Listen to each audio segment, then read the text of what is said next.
আমরা যদি বর্তমান শিক্ষা ব্যবস্থা দেখি, আমাদের এন্ট্রান্স ইনস্টিটিউশনগুলোতে বিশেষ করে প্রাথমিক শিক্ষায় আমরা দেখছি যে ভর্তি প্রক্রিয়াতে আমাদের এখন দুইটা পদ্ধতি প্রচলিত ছিল। এডমিশন বাই মেরিট আগে প্রচলিত ছিল, এখন সেটা কনভার্ট হয়েছে এডমিশন বাই লটারির মাধ্যমে এখানে বাচ্চাদেরকে ভর্তি করা হয়।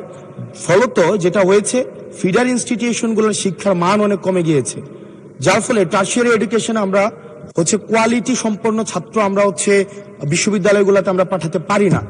এখন মাননীয় মন্ত্রী মহোদয়ের কাছে আমার প্রশ্ন থাকবে, এই যে প্রাইমারি স্কুলে বাচ্চাদেরকে ভর্তি করানোর ক্ষেত্রে আমরা কি ভর্তি প্রক্রিয়াটা আমরা পরিবর্তন করব কিনা, নাকি এই যে এডমিশন বাই লটারির মাধ্যমে আমরা নিব এবং মেরিটকে আমরা সবসময় দমায় রাখবো, নাম্বার ওয়ান।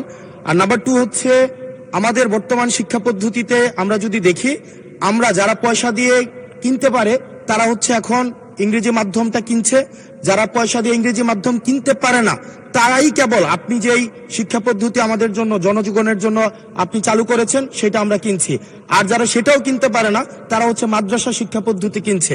আপনার কাছে প্রশ্ন যে আমাদের বর্তমানে একটা দেশে এই তিনটা শিক্ষা পদ্ধতি যেটা অর্থনৈতিক অবস্থার উপরে নির্ভর করে চলে, এই তিনটা শিক্ষা পদ্ধতি জিয়ে রেখে আপনার কি মনে হয় যে আপনি একটা ইনক্লুসিভ শিক্ষা পদ্ধতি নিয়ে আমাদের দেশটাকে আগায় নিতে পারবেন? ধন্যবাদ।